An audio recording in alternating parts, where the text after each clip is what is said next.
Hey guys, and welcome back to my YouTube channel. My name is Courtney for those of you who are new, and today on my channel, I've never done this on my channel. So today I'm going to be going through my Bible routine. And I know I've been telling you guys that I have a Bible routine, and I've kind of like walked you guys through the kind of books that I have and things like that, but I've never actually done it on my YouTube video, like talk through it with you guys. So I'm gonna do that today. I'm gonna see if you guys like it, and if you do, I'll do more of them on here.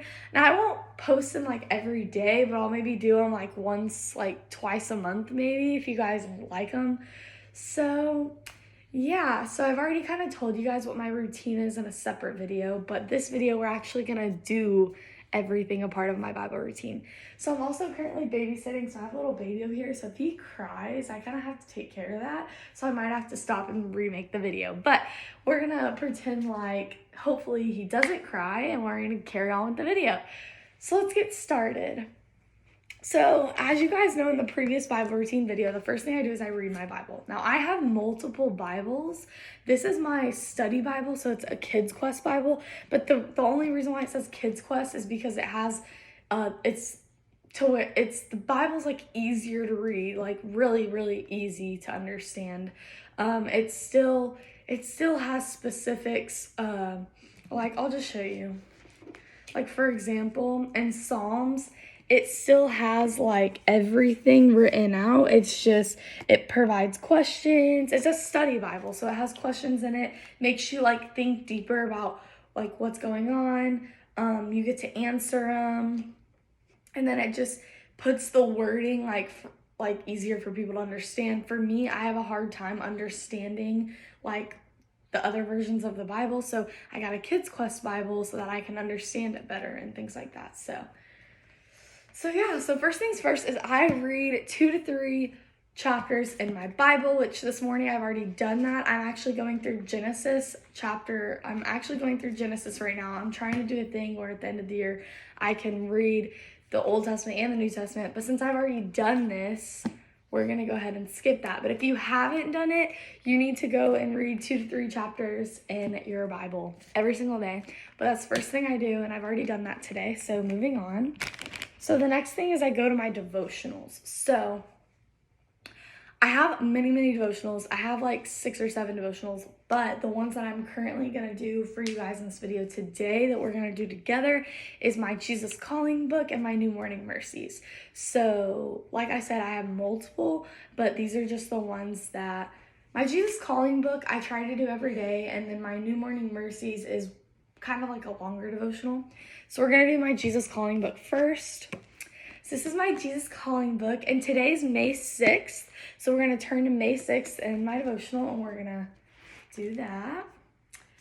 So it is May 6th. Let's flip to May 6th. I had this in like the wrong section. Okay, May 6th. So I'm gonna go ahead and do this one with you guys right now. So May 6th, it says, and these devotionals are always so amazing, okay? So it says, do not search for security in the world you inhabit. That's really good. Do not search for security in the world you inhabit. So you already know what this devotional is going to be about. Then it says, you tend to make mental checklists of things that you need to do in order to gain control of your life. That is so very true. If only you could check everything off your list, you could relax and be at peace. That's true too. But the more you work to accomplish that goal, the more things crop up on your list. Yes. The harder you try, the more frustrated you become. So basically, so far this is saying like you're searching for security in this world. You're searching for an answer to being in this world. You make mental checklists in your head to try to get things checked off your list of being insecure and trying to find things that make you happy in this world, yet you continuously find yourself to keep having more and more things adding to your checklist, and it's like it never gets complete, right?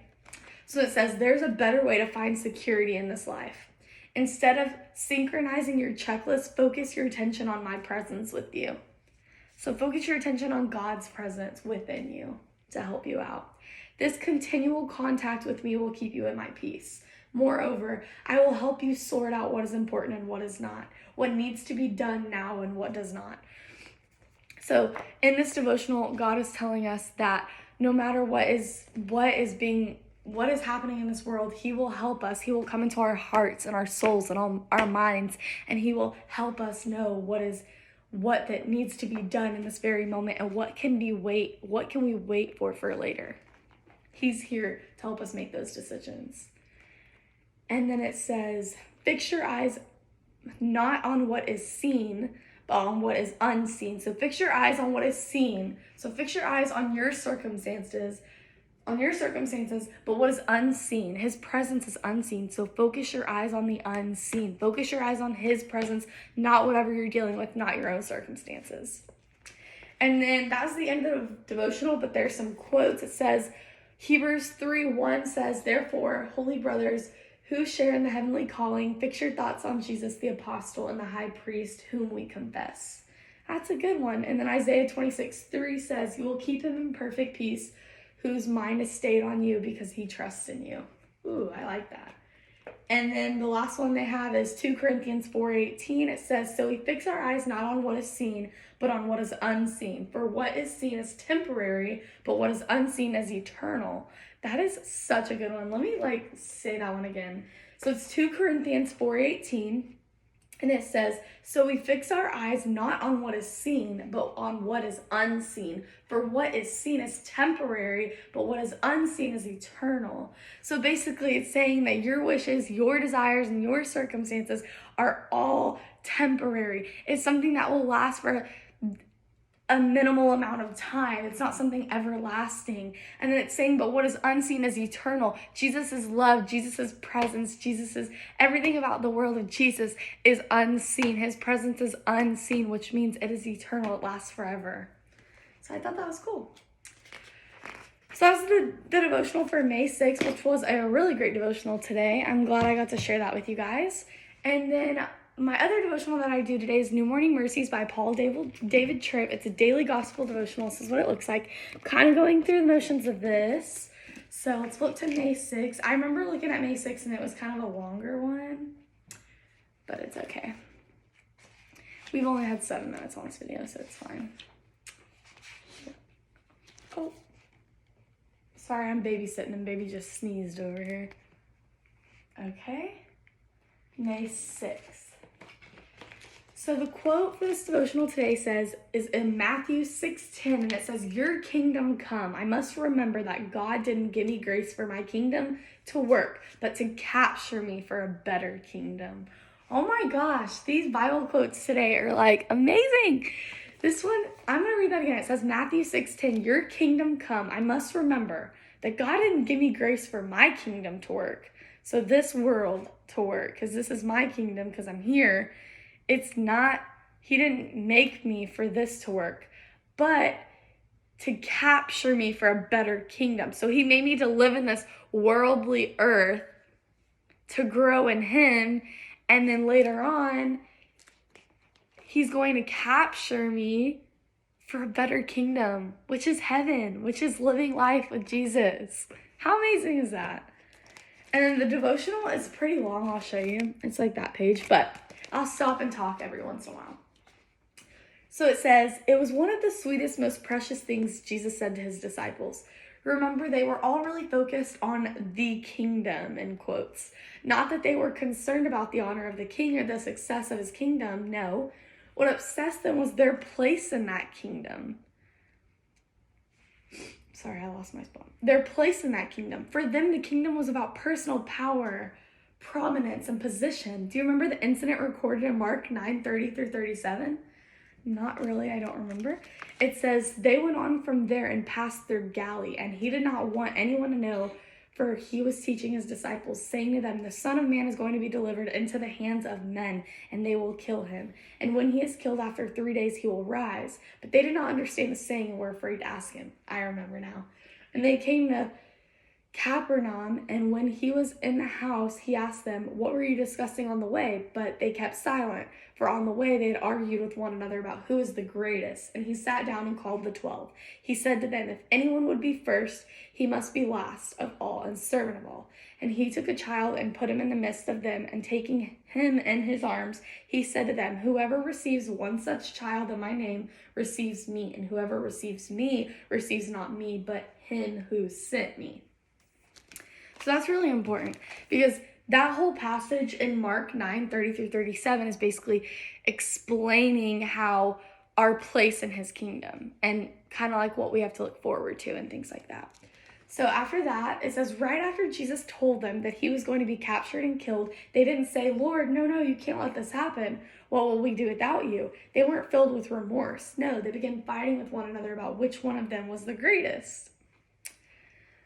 This is what sin does to all of us. It causes us to be little self-sovereigners and self-appointed mini kings. What we really want is for our kingdoms to come and our will to be done right here, right now in our jobs and families. We love being in control. We love getting our own way. We love being doled and served. We live for being right.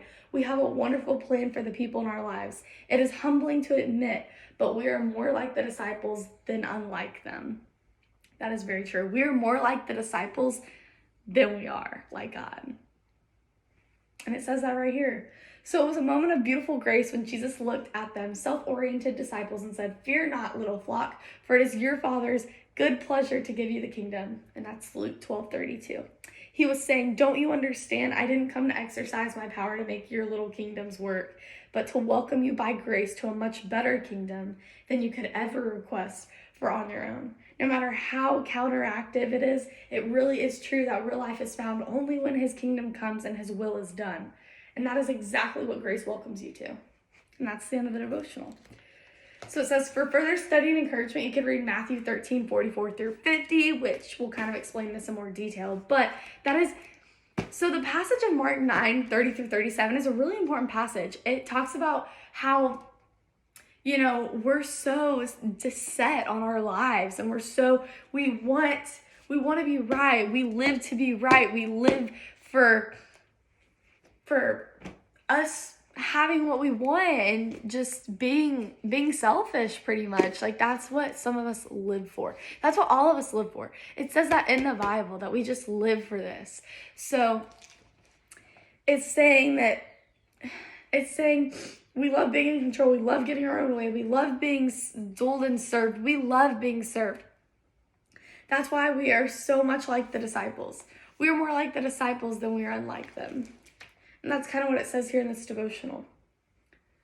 It says, "Fear not, little flock, for it is your Father's good pleasure to give you the kingdom." And that's Luke 12:32. And what that means is, don't fear, because if you're living life on this earth the way that God created you to be, then you're more than likely going to heaven, regardless. And guys, that when you're going to heaven, that's the most important thing to remember. That. So especially if you give your life up for Jesus and focus on him every day and building a relationship every day, because that's why we're here. That's why we're put on this earth, guys. So yeah, that was the May 6th devotional. I'm going to read the Matthew 6:10 quote again because I think it's so good. It says, "Your kingdom come. I must remember that God didn't give me grace for my kingdom to work, but to capture me for a better kingdom." That is just a perfect quote. I love that. You're working here on this earth for a better life with Jesus in heaven and his kingdom. That's awesome. So that was the May 6th devotional. And then I usually do one or two more things. I usually kind of read a book that helps me grow my relationship with God and things like that. So I bought this new book the other day that I'm going to show you guys in a minute, because that's the one we're going to do today. But I also have a Discerning the Voice of God book, and that book, which I think I showed you guys in my Bible routine video, but that book kind of helps me uncover God's voice in my life and just try to understand it better. So I have that book, and then I have another book that I just got too from my cousin. She gave it to me. It's called Let's Strobe, The Case for Christ, and it's an actual book that walks you through a journalist's personal investigation of the evidence for Jesus. So I think that's pretty cool. You know how some people who say that they're atheists, it's basically a book turning atheists into Christians, because it kind of uncovers the evidence for Jesus. So I thought that was pretty cool, and I wanted to read it and get some more insight. It's a pretty long book, so I probably won't finish it for like 6 months to a year, depending on when I start it, but I think it's pretty cool.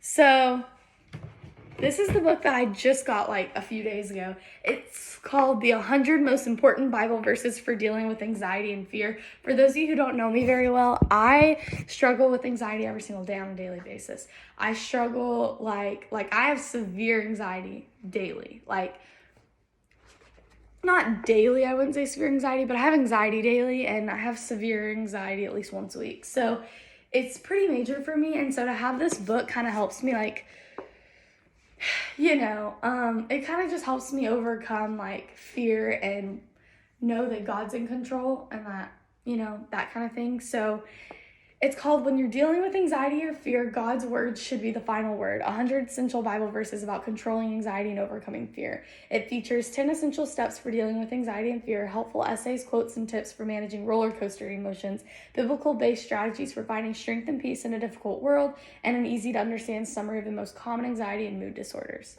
So I think this would be cool for me. My baby's crying. Anyway, he's just asleep. So there's a lot going on in this book. But I'm going to go ahead and end it here since my baby's crying. But this book, I would usually read probably about 3 to 4 pages in. I love you guys. Thank you so much I love you guys so much. And hopefully if you guys like this, shoot me a DM through Instagram and I'll get right back to you guys if you like this.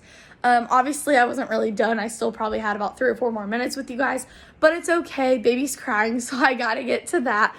But I love you guys. Please like and subscribe to this video if you enjoyed it and if you want something else like this.